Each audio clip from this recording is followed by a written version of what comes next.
নমস্কার। শনি সাড়ে সাতি ঢাইয়া যারাই শোনেন যে আপনার আসতে চলেছে বা চলছে, তাদের মনের অবস্থা কেমন হয়? দেখুন, আমাদের জ্যোতিষশাস্ত্রে শনিকে এমনইভাবে বর্ণনা করা হয়েছে, সব সময় তাকে কিন্তু ভিলেন রূপে দেখা হয়। এক স্থানে বলা হচ্ছে শনি হচ্ছে কর্মফলদাতা, বিচারক, ডিসিপ্লিনের কারক। আবার আরেক দিকে বলা হচ্ছে পাপ গ্রহ, অশুভ গ্রহ, কষ্টদায়ী গ্রহ। ভীষণ কন্ট্রাডিক্টরি।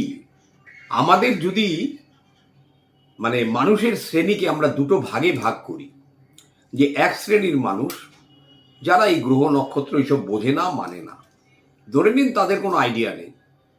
আরেক শ্রেণীর মানুষ সাধারণ, যারা সবসময় গ্রহের গোচর, শনির দশা মহাদশা, তারপরে ঢাইয়া সাড়ে সাতি, মাঙ্গলিক যোগ, এসব নিয়ে ভাবনার মধ্যে থাকে। এইবার যারা মনে করুন এই জিনিসটা বোঝে না বা তা মান্যতা দেয় না, তাদের কি কোনোদিনও শুনেছেন শনি সাড়ে সাতি ঢাইয়ার প্রভাবে কোনো অ্যাস্ট্রোলজারের কাছে গেছে? যায়নি। কোনো অন্ধ লোক, বিকলাঙ্গ লোক, কানা, কোনো প্রতিবন্ধী মানুষ, মনে করুন সে অন্ধ হতে পারে, বোবা হতে পারে, কালা হতে পারে, তাদের কোনোদিনও সাড়ে সাতির জন্য কোনো অ্যাস্ট্রোলজারের কাছে এসছে? কোনো অ্যাস্ট্রোলজারের শরণাপন্ন হয়েছে? আপনি ওয়ার্ল্ডের একটা হিস্ট্রি বের করে আমাকে দেখিয়ে দিন। আমরা বিভিন্ন সেক্টরগুলোকে যখন দেখলাম, যে তাহলে এই যে সাড়ে সাতি ঢাইয়া কি অদ্ভুত! দেখুন, ধনুরাশির সাড়ে সাতি শেষ হতে হতেই আবার ধনুরাশির ঢাইয়া শুরু হয়ে যাচ্ছে এই 29শে মার্চের পরে। এ তো বড় অদ্ভুত।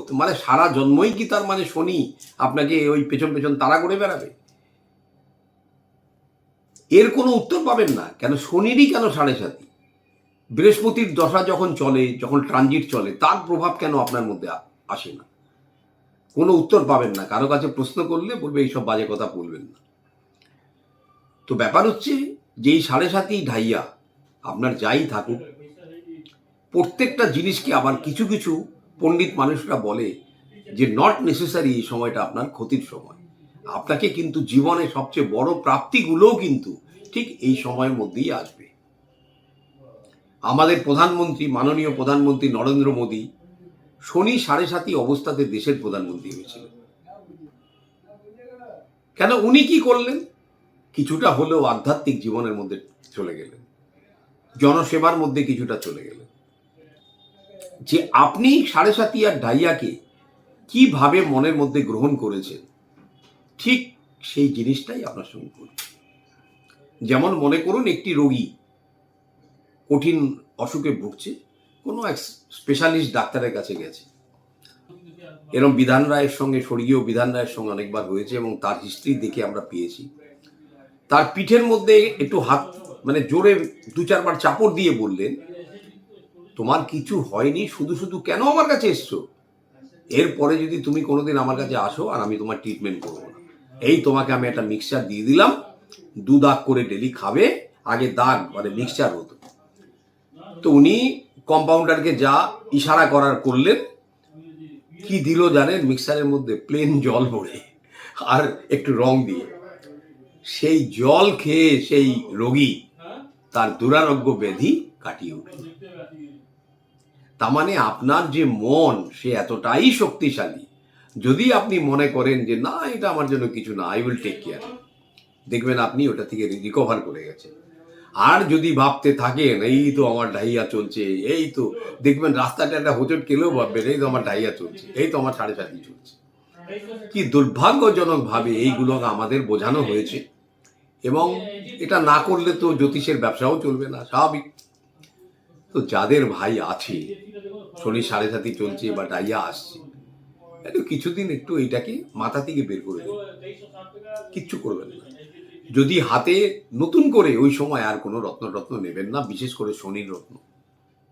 জীবনযাত্রাটাকে একটু পাল্টাবার চেষ্টা করুন, ডিসিপ্লিন লাইফ নিয়ে আসুন। শনি সবচেয়ে কাকে পছন্দ করে জানেন? মাকে। যদি আপনি আপনার মায়ের সেবা করতে পারেন, আপনাকে আমি গ্যারেন্টি দিয়ে দিচ্ছি শনি সাড়ে সাতি ডাইয়া is not problem for you.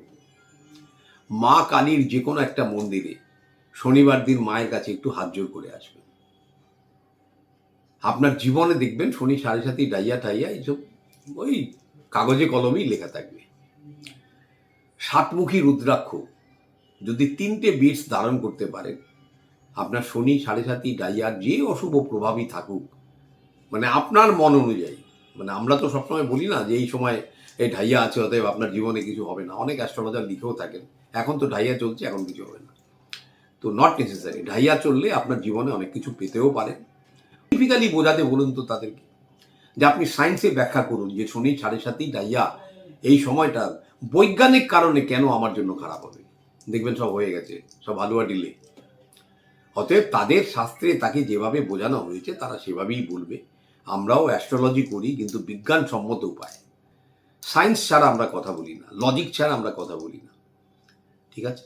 অতএব শনি হচ্ছে ডিসিপ্লিনের কারক, শনি হচ্ছে মাতৃ সেবার কারক, শনি হচ্ছে নিম্ন স্তরের লোকেদের সেবার কারক, শনি হচ্ছে জীবনে যে কাজ করবেন সেই কাজের প্রতি মনোনিবেশ করা, কঠিন পরিশ্রম করা, এইগুলোর কারক। কাউকে অসৎ উপায়ে কিছু রোজগার না করা তারও কারণ। অতএব এই কটা জিনিস যদি জীবনে না করেন, আপনি সাড়ে সাতির ঢাইয়া নিয়ে কারো কাছে যেতে যাবেন না।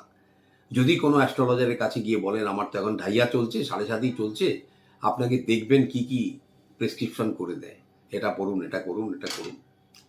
এইভাবে কিন্তু আজকে চলছে।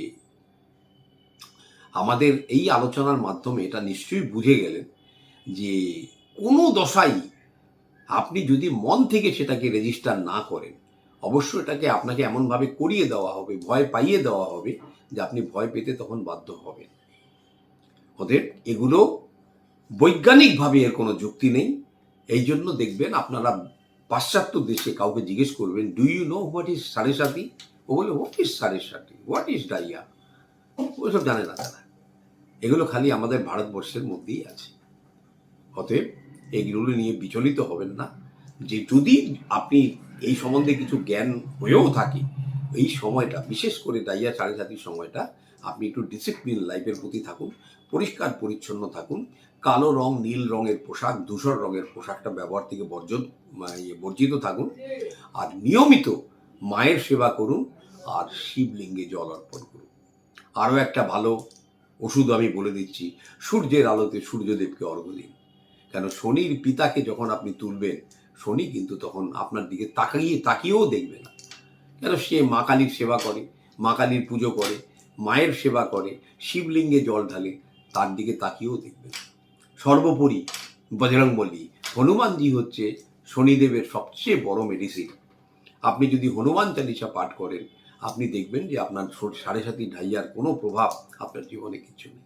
শনিদেব তো কথা দিয়েছে যে হে পবনপুত্র হনুমান, তোমার যারা পুজো করবে বা তোমাকে স্মরণ করবে আমি তাকে ছোবও না। এটা কিন্তু শাস্ত্রের বর্ণনা, আমি বলছি না। অতএব যাদেরই এই সমস্যা আছে নিয়মিত হনুমান চালিসা পাঠ করুন। মঙ্গলবার দিন অন্তত হনুমানজির মন্দিরে গিয়ে তার পায়ের সিঁদুর একটু কপালে লাগিয়ে আসুন। জীবনযাত্রাটাকে একটু চেঞ্জ করুন। আর শনিবার দিন অবশ্যই নিরামিষ ভোজী হবেন আর কাঁচা সর্ষের তেলটা গ্রহণ করবেন না। নমস্কার। ওম নমঃ শিবায়।